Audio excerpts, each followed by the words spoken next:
কথা বলতে। আমি 14 দিন ধর্ণা করেছিলাম, সিঙ্গুরে আসেনি।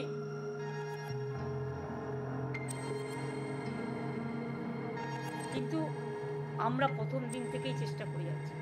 We tried our best. এরপরে আশা করি জনগণ আমাকে ক্ষমা করবেন আমার এই কটি কথা বলার জন্য।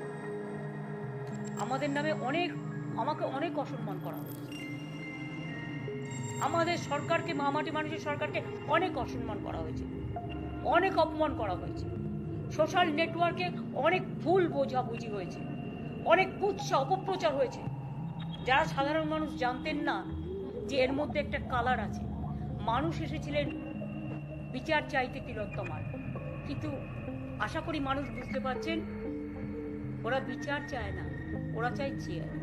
আমি মানুষের স্বার্থে এমনকি নিজে পদত্যাগ করতেও রাজি আছি। আমার মুখ্যমন্ত্রীর পদ চাই না, কিন্তু আমি চাই মানুষ বিচার পাক, তিলোত্তমা বিচার পাক, আর সাধারণ মানুষ চিকিৎসা পাক। আর তা না হলে কিন্তু আপনাদেরও যেমন আন্দোলন আছে, পরিবারগুলো যদি আমাদের কাছে কৈফিয়ত চাই, আমাদেরও তো কৈফিয়ত দিতে হবে। আমরা তার জন্য তৈরি থাকবো। অনেক অনেক ধন্যবাদ। নমস্কার।